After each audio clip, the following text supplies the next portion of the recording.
En el programa de hoy vamos a hablar sobre las habitaciones de escape o escape rooms y su contribución para fomentar el interés por la matemática.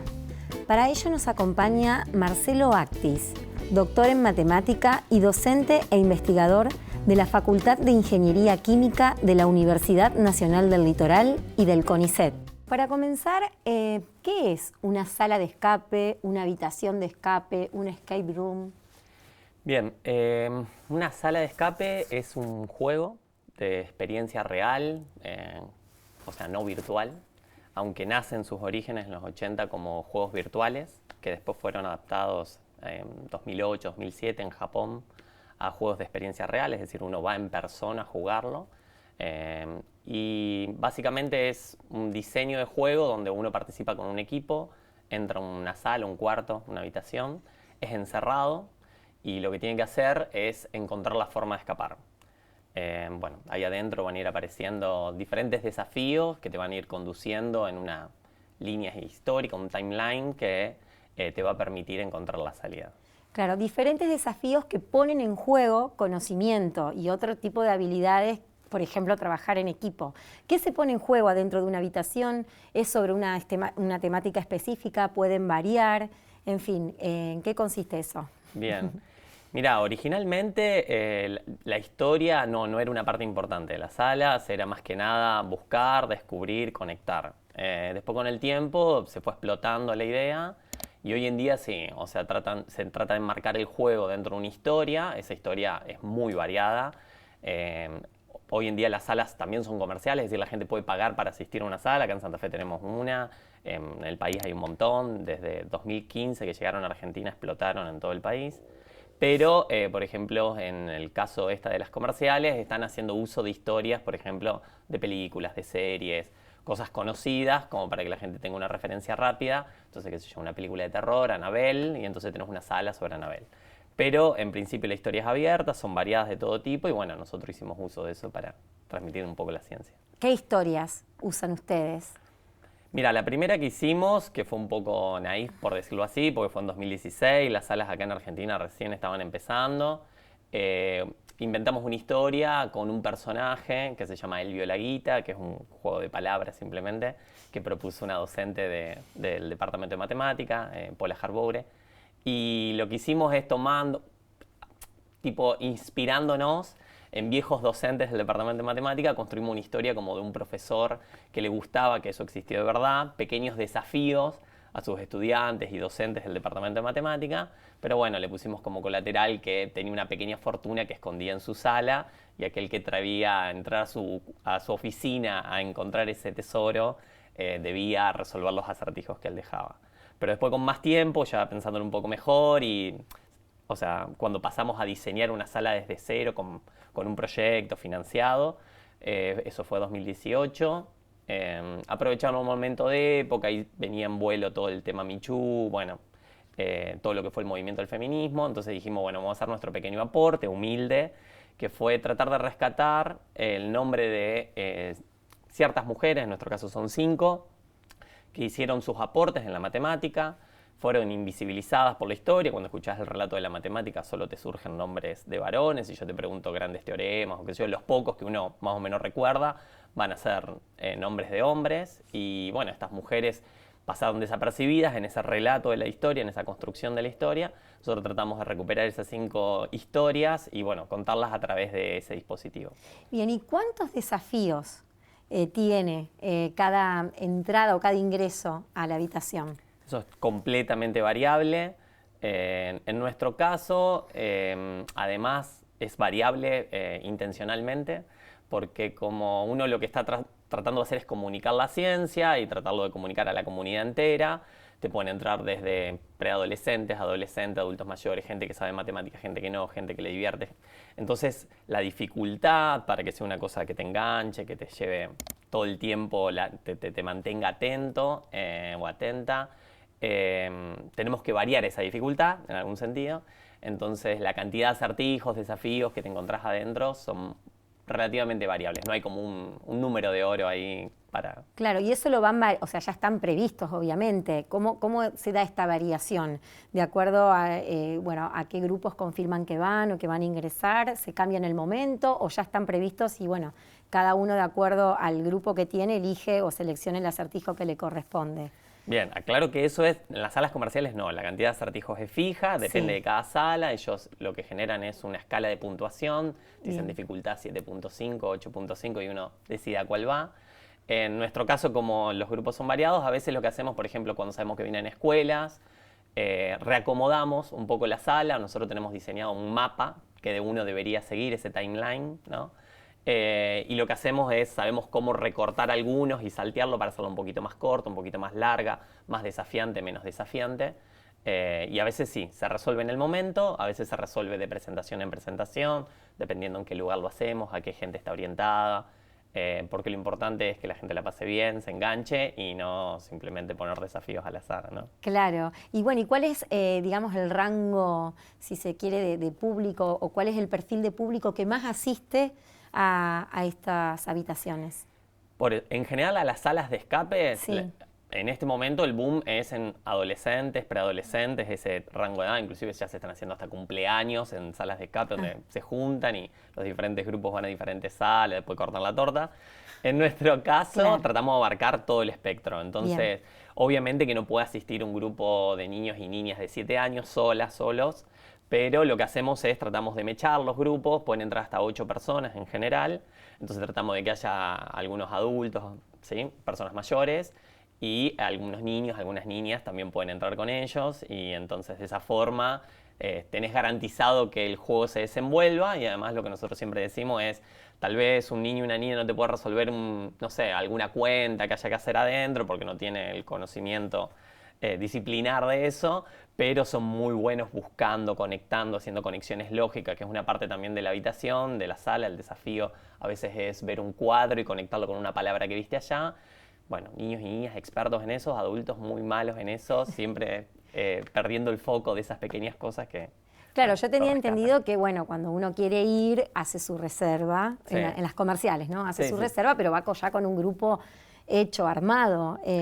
¿Y acá cómo funciona? Bueno, también un poco, igual en las comerciales a veces uno puede aceptar, por ejemplo, también ir con otra gente. O sea, si no juntaste los 8, sos 2, 3, decís, bueno, me pueden agregar gente que no conozco. Bueno, nosotros hacemos lo mismo. Vos reservás, pero vos decís, bueno, voy con 2 amigas, ok, ustedes son 3, nos quedan 5 lugares, viene otro grupo y vamos juntando. Si vos ya juntaste el equipo entero, somos 8, listo, se cerró el turno. Pero si no, también mezclamos gente. Y además bueno porque conoces otra gente, ahí estás obligado a colaborar, algo lindo que nos gusta y por eso usamos ese dispositivo para comunicar la ciencia, que es un juego colaborativo, o sea, el objetivo es vencer al juego, no competir entre ustedes. Entonces, eso es algo que rescatamos que es positivo, no tenés que andar desafiando a nadie, sino que el objetivo es vencer al juego únicamente y bueno, conocer gente, otras formas de pensar, eso. Claro, es bueno. ¿Y es una sola habitación o son 2 propuestas en simultáneo? No, la sala es una, a veces una sala puede tener más de un cuarto, dependiendo cómo lo diseñás, a veces llegás, resolvés algunas cosas, pensás que estás por salir, abrís y hay una nueva habitación y a veces puede haber 1, 2, 3, dependiendo cómo lo diseñes y el espacio que consigas. Sí. Bien, y eso justamente, si yo quiero ir, ¿a dónde tengo que ir y cómo tengo que solicitar el turno? Bien, salas comerciales, no sé, acá en Santa Fe buscamos. Pero hablando de la de FIC. La de FIC. En particular ahora no está montada ninguna de nuestras 2 salas. Estuvimos todo el año pasado, estuvimos en Casa de Gobernadores y en la Casa del Brigadier. Ahora estuvimos haciendo arreglos con la Universidad de Rosario, la Nacional de Rosario y con la UNRAF de Rafaela. La de Rafaela, que es la que más seguro tenemos de que va a ocurrir, va a ser en junio. Ellos están por organizar se llama Game Fest, creo, que se va a hacer en la UNRAF en junio, creo que 17 y 18 de junio. Y bueno, estamos ahí en tratativas porque, bueno, después te puedo comentar, hay algunas ideas de virtualizar las salas y ellos tienen la carrera de videojuegos allá, entonces venimos ahí haciendo algunas negociaciones con eso, entonces se nos ocurrió que para ese evento podemos montar la sala allá, así que ahora la próxima fecha que hay es en Rafaela, Claro. No sabemos cuándo va a volver a estar en Santa Fe, pero bueno, se pueden acercar a Rafaela, no es tan lejos. Y bueno, en ese momento se va a divulgar por los medios UNL también, y ahí van a estar los datos de contacto para solicitar turno. Claro, es un proyecto itinerante, que tengo idea de que también se hizo acá en la Noche de los Museos. Exacto, por eso el año pasado estuvo desde final de enero, que fue la Noche de las Ideas, ahí inauguramos, que fue en la Casa de los Gobernadores, ahí estuvimos hasta finales de abril, y después en mayo abrimos en la Casa del Brigadier y estuvimos hasta mediados de octubre. Claro. Después nos fuimos a Sastre. Bueno, y así andamos. Lo que pasa es que montar, desmontar, somos docentes, investigadores, un montón de cosas, nos cuesta un montón. Si hubiese un espacio, ya aprovecho el espacio, en Santa Fe, un museo de ciencia, que creo que es algo que le está faltando a Santa Fe y que sería muy bueno que uno va a Rosario, va a Buenos Aires, va a Córdoba, y hay ya muchos museos de ciencia. Sería lindo tener un espacio donde uno pueda dejar este dispositivo instalado y que bueno, que pueda ser una propuesta constante, permanente, y que no sea una cosa que haya que ver en qué mes vuelven a aparecer los locos de la FIC instalándolo, ¿no? Claro.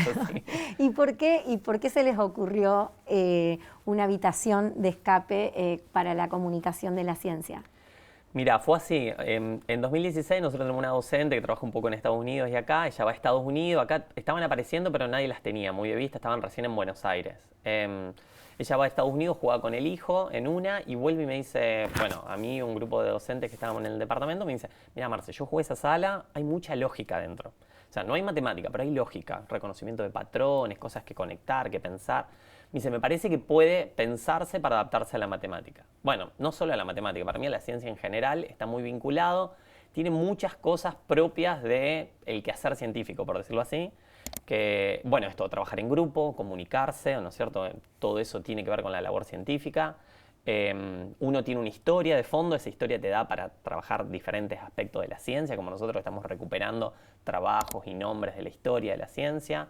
Los dispositivos mismos, los desafíos pueden ser aprender contenido disciplinar o no, o cuestiones vinculadas a la ciencia, o sea, todo lo que transcurre ahí adentro encaja perfecto para mí es uno de los dispositivos que más me gusta para comunicar ciencia en forma lúdica. Claro, para aprender haciendo también, de alguna manera. Aprender haciendo, sobre todo eso. Bien, ¿y cuáles son los desafíos que más cuestan o los acertijos que más le cuesta resolver a la gente? Si es que hay, ¿no? Si se puede establecer una tipología.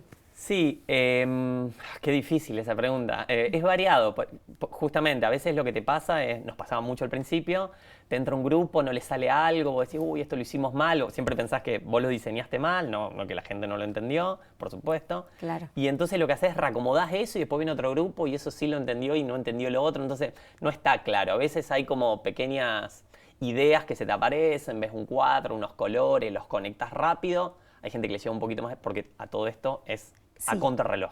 Exacto. Entonces a veces es una cuestión de tiempo. ¿Cuál es el límite que tienen? Es variable también, depende, se pueden diseñar como quieras, a veces las diseñamos de media hora, a veces de 40 minutos. En general son de una hora. Sí. Es difícil mantener la atención durante una hora, vos no podés salir del cuarto durante una hora si no resolvés los acertijos, entonces, bueno, las hacemos de una hora a veces, pero a veces tratamos de hacerlo un poquito más corta, depende, por ejemplo, si están en un festival de ciencia, la gente no tiene ganas de estar todo el tiempo que tenía planificado para el festival adentro de la sala, entonces las hacemos de 30 minutos, jugás un rato, te vas y seguís con las otras exposiciones.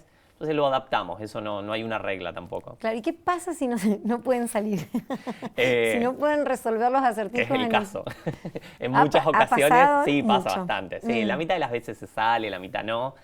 Lo importante es que es un juego que independientemente de que salgas o no, la pasaste bien. Sí. Y bueno, también está pensado, eso tiene como un cierre, siempre la historia que te cuentan, tiene una razón de por qué entraste y por qué te encierran. Y también hay una razón de que cuando no saliste, ¿qué te pasa? Te pasa algo siempre. Bueno, ese desenlace depende de cada historia también, si vienen por vos, o sea, ¿por qué tenés una hora? Hay alguien que te está buscando, está por entrar a la sala y va a tomar lo que vos estás tratando de robar. Bueno, eso es parte también, hay una teatralidad detrás de toda la puesta en escena que también acompaña el cierre ese, que también es lindo igual, aunque uno no salga. Claro, los dispositivos, bueno, o los elementos que hay dentro de la sala, ¿son más bien tecnológicos, más físicos, más...? Hay de todo. Sí. En nuestro caso, bueno, toda la parte tecnológica nos costó bastante, somos docentes de matemática. Claro. Tuvimos que ir empezando a acrecentar el grupo, a hacerlo más interdisciplinario, fuimos agregando una diseñadora, tenemos una ingeniera de electrónica ahora estamos haciendo contactos con gente de la zona también, que nos ayude, nos auxilie en todas esas cosas que nos quedan lejos a nosotros. Pero bueno, siempre que haya cosas tecnológicas, luces, puertas que se abren solas, se autodisparan, ¿no? Cuando uno activa algo acá, del otro lado de la habitación se abre una puerta. Bueno, esas cosas a poco las estamos incorporando. Por ahí las salas comerciales, que son paquetes que se compran, ya viene todo el aparataje armado, tienen un poquito más de eso. Por ahí abusan de eso porque termina siendo solo eso, pero bueno, nosotros tenemos como un balance ahí. Pero también hay de todo, hay cosas que hay que hacer con las manos, hay cosas que se hacen automáticamente con electrónica, un poco de todo. ¿Y esto tiene un costo para el acceso o es gratuito? Bueno, en el caso de las comerciales hay que pagarlas, por supuesto, porque son emprendimientos, son comercios. Pero en el caso de nuestro, en el caso nuestro es completamente gratuito. O sea, todo lo que hacemos de la facultad siempre es una propuesta que queremos acercar justamente a la gente y no tiene costo alguno. Claro. Y entonces vos me hablabas de un equipo interdisciplinario, pero bueno, ese equipo trabaja, me imagino, aparte en el marco de algún proyecto, con algún tipo de formalidad. ¿Cuál es la proyección a futuro? ¿Cómo se imaginan como grupo de trabajo para el futuro y específicamente en esta temática? Mira, el grupo que yo compongo en realidad tiene sus orígenes más o menos ya por 2009. En realidad, al principio eran personas que querían hacer, que en ese momento se le decía divulgación de la ciencia, después lo fueron modificando a comunicación de la ciencia. Se quitó la palabra divulgación. Pero bueno, eran propuestas individuales de alguna docente que iba trayendo cosas. Eso con el tiempo fue tomando forma. Hoy en día nosotros con estos de las salas empezamos a armar como un grupo más sólido dentro del Departamento de Matemática de la FIC, que dependemos de extensión de la FIC. Y empezamos a presentar proyectos, financiarnos, eso nos empezó a dar como una identidad. Entonces, bueno, esto con el tiempo lo queremos cada vez formalizar más, profundizar más. Ahora, hace poco, recibimos financiamientos de nación, de provincia para estas cosas, porque son gratuitas para la comunidad, pero para construirlas no, entonces necesitamos financiamiento del Estado. Y bueno, en este momento solicitamos un proyecto a nación, no sabemos si va a salir, pero lo que estamos queriendo hacer con ese proyecto es justamente, lo que estamos pensando ahora es esto, de que nos está costando mucho como docente, como estudiante, sostener, darle continuidad a esto, lo que nosotros producimos y generamos, poder darle una continuidad para que la gente pueda acceder. Entonces lo que estamos pensando ahora, vamos a trabajar sobre una plataforma digital, o sea, una página, donde vamos a empezar a sistematizar estas actividades y otras que ya hemos hecho, de burbujas y matemática, magia matemática, juegos matemáticos, un montón de cosas que se fueron produciendo en el departamento de matemática. Y la idea es generar una plataforma donde la gente pueda entrar, descargar archivos, reproducir el material, instalarlo en cualquier lugar. Estás, no sé, en Vera Pintado, en una escuela rural, tenés ganas de hacer una actividad, de generar todo para que sea muy sencillo de reproducir, todo el lineamiento, y entonces eso empieza a ya no depender de nosotros, soltarlo un poco, que no tengamos que nosotros ir hasta Vera Pintado, no tengamos que ir al norte de Santa Fe, porque hasta ahora nos movilizamos, hemos ido a muchas localidades, pero bueno, es mucho esfuerzo en el día a día. Entonces la idea es concentrar ese material en algún lado para que esté disponible, libre, gratuitamente y cualquiera lo pueda reproducir, tanto en cuanto le interese y tenga ganas de profundizar, obviamente, en el conocimiento que hay detrás de eso. Claro, como sería una habitación híbrida, porque esa reproducción en otros lugares sería virtual únicamente, ¿o no? No, justamente, o sea, cada línea, por ejemplo, en el caso de las salas de escape, nosotros ya estamos haciendo réplicas. Hicimos réplicas en Paraná. O sea, réplica significa, nosotros compartimos un material, que es un manual de reproducción, donde decimos qué es todo lo que te tenés que conseguir. Disponibilizamos material también para imprimir en 3D, para cortar en cortadoras láser, un manual de cómo tendrías que setear todo. Y vos solo bajándote eso puedes montar la misma sala que tenemos nosotros en cualquier lugar sin que nosotros te asistamos. Entonces ya hicimos una experiencia en Paraná con la WADER, hicimos una experiencia en Minnesota, en Estados Unidos, a través de esta profesora que su hijo va a una escuela en Estados Unidos, entonces pudimos hacer una reproducción allá y ya tenemos contacto con Rosario, o sea, la Universidad Nacional de Rosario, la Universidad Nacional de San Luis y la Universidad de Comahue. Son 3 réplicas que están llevándose ahora, o sea, están instruyéndose para montarla. ¿Y cuál ha sido el retorno de esas ya implementadas? ¿Bueno, positivo? Sí, siempre muy positivo, y tenemos un mail que se llama atrapados.fic, @gmail, recibimos todo el tiempo pedidos de queremos hacer esto, queremos hacer esto. Bueno, justamente ahí es donde nosotros decimos, ya no podemos ir, no nos da la agenda, ¿Cómo podemos hacer para que esto sea entregarlo y que la gente, si tiene ganas, lo reproduzca?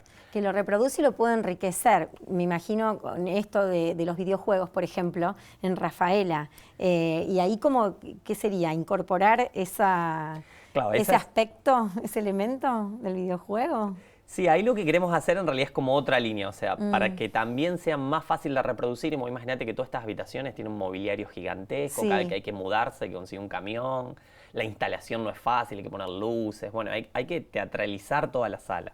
Eso requiere mucho trabajo. Entonces lo que pensamos, junto con la gente de UNRAF, es por qué no trasladamos esto, que ya se está haciendo en otras experiencias en el mundo, virtualizar las salas de escape con estos cascos que se usan ahora de realidad virtual, que la sala sea completamente virtual. Eso que te permite, si lo logramos hacer, que es un proyecto a mediano plazo, no tan corto, el día de mañana, 4, 8 cascos los tenés en una caja, los llevas a donde quieras, la sala está ahí. Claro. O sea, es un juego virtual y lo podés instalar en cualquier escuela, en cualquier espacio cultural, donde vos quieras podés llevar la sala sin necesidad de demasiado costo. Entonces eso también es otra forma de que sea más fácil de diseminar todo ese trabajo. Bien, y vos hablabas esto de comunicar la ciencia, de acercar la ciencia a la gente, y la matemática en general suele ser un cuco para muchos chicos. Nos pasa, por ejemplo, cuando ellos averiguan por carreras, lo primero que preguntan, ¿tiene matemática? Como si matemática asustara, ¿no? Sea un impedimento para... ¿Cómo se ve eso? ¿Qué lectura hacen ustedes desde el departamento de ese tema y cómo ven la situación, por ejemplo, de los alumnos o de los estudiantes ahora universitarios en relación con la matemática? Se supone que la eligen, ¿no? Pero bueno, ¿cómo es esa relación en general? Conflictiva, pero... ¿Pero hay mucho de prejuicio ahí? No sé si decirle prejuicio. Sí creo, a mí también me pasó que con la matemática que uno ve en la escuela es difícil enamorarse. No es un problema de la escuela, qué sé yo, por ahí la escuela está orientada a un saber básico en todas las áreas, todas las disciplinas, y por ahí la parte más funcional, por decirlo así, de la matemática, de lo que se piensa que hay que saber hasta quinto año, son como herramientas que no enamoran, por decirlo así. Es parte de la matemática, pero es una parte muy chiquitita de la matemática. Y lo que a mí me apasiona, y creo que a mucha gente que hace matemática en el departamento, es otra cosa de la matemática que por ahí queda muy librado a que un docente tenga ganas de incorporarlo al aula, pero que no están los contenidos mínimos. Que un docente de la primaria te empieza a hablar de infinitos, que te empieza a hablar de proporciones que hay en la naturaleza y que la matemática de alguna forma tiene una correspondencia con eso. O sea, hay muchas ideas que te empiezan a maravillar y empezás a entender que la matemática está al lado tuyo, pero no porque se use, no porque cuando entro a un comercio tengo que hacer cuenta, sino porque está ahí alrededor nuestro en todas las cosas, no solo en la tecnología, sino que es un lenguaje con el que nos ayudamos a interpretar esta realidad. Y bueno, ahí se empieza a meter con preguntas filosóficas, qué sé yo, hay muchas cosas ahí que son muy bellas de la matemática. Hay un libro que se llama La matemática como una de las bellas artes, de Pablo Amster, que es un matemático de Buenos Aires, qué sé yo, que uno puede ver ahí y darse cuenta de que hay muchas cosas lindas para contar, por ahí en la escuela no te las cuentan, no es en lo que está centrado la enseñanza, y bueno, y eso hace que, bueno, uno tenga una visión sesgada y entonces diga, bueno, la matemática no me gusta. Tampoco es que la matemática tiene que enamorar a todo el mundo, pero yo creo que no solo la matemática, sino cualquier ciencia bien contada, y bien transmitida, claro, y apasionadamente, enamora como la música, como el arte, como cualquier otra cosa. Claro, transversal, diría que está en cada momento, como lo decías recién. Y ustedes, ¿cómo evalúan o cómo analizan, no sé si son docentes de los primeros años o de todos los años, cómo evalúan ese primer encuentro entre la matemática y los que ingresan a la facultad? No, está difícil. Yo justamente estoy, por ejemplo, en una materia de primer año, de la Facultad de Ingeniería Química, que se llama Matemática A, que hacen todas las carreras que no son licenciatura en matemáticas, o sea, todas las ingenierías, todas las licenciaturas que son de química, de física, o sea, hay mucha gente. Y bueno, es un momento difícil, pero ahí se combinan también otras cosas, la universidad tiene sus tiempos, vos tenés 15 semanas para enseñar cosas, el programa también, o sea, la universidad peca también de las mismas cosas que pecan la enseñanza media y la enseñanza inicial. Todo va muy rápido, bueno, es una vorágine que hay muy poco tiempo para contagiar entusiasmo. Uno intenta hacerlo, intenta ponerlo en el aula, pero bueno, sí, muchas veces lo que pasa es desinterés, pero tal vez ese desinterés no tiene que solo que ver con la matemática, tiene que ver también con la vida en general, porque uno es adolescente, tiene 18 años, está en un momento conflictivo de su vida, no cree en nada, no cree en la política, no cree en el futuro del mundo, bueno, tampoco va a creer en matemática, pero no, yo creo que a la larga la gente que se va enganchando, pero bueno, la universidad tiene muchos desafíos que resolver. Eso te iba a preguntar, ¿cuál identificarías, como para cerrar esto, uno de los principales desafíos que tiene la universidad y el sistema de enseñanza en general para con la matemática? ¿Qué materia pendiente tiene? Yo no creo que es por eso propio de la matemática. Es en general, me parece que el desafío que estamos teniendo es que cada vez el desinterés crece, tal vez porque estamos con una escuela que fue diseñada en el siglo XVIII y todavía seguimos básicamente con el mismo modelo. Y también tenemos una universidad que sigue con el mismo modelo, podremos decir del principio del siglo XX, pero me iría hasta más para atrás. Yo creo que hay que adaptarse a los tiempos que están corriendo, la universidad es parte del sistema educativo, también tiene que hacer un esfuerzo, se dice esto de que, bueno, cada vez vienen peor de la escuela secundaria. Bueno, qué sé yo, y la universidad no va a hacer nada al respecto. Me parece que tenemos que empezar a mirar con quién estamos trabajando, no mantenernos en esa idea de una universidad elitista, que si podés subir hasta este escalón, bienvenido, y si no, te quedás afuera. Si queremos hacer una universidad realmente inclusiva, tenemos que empezar a ver quiénes son estos ingresantes, estas ingresantes, y darle un espacio de recibimiento cómodo, que creo que se están haciendo esfuerzos en esas direcciones, por ahí más desde el ingreso y todavía no desde las materias de primer año, por ahí hay que hacer una cosa que se pegue más suave, hay que repensar las carreras, tal vez recortar los alcances de las carreras y pensar cómo hacer un primer año que sea eso, una bienvenida más acalorada de las personas que queremos que estén ahí en el sistema educativo. Bueno, Marcelo, muchísimas gracias por venir y contarnos esta experiencia fabulosa y muy entretenida, por cierto. Muchas gracias.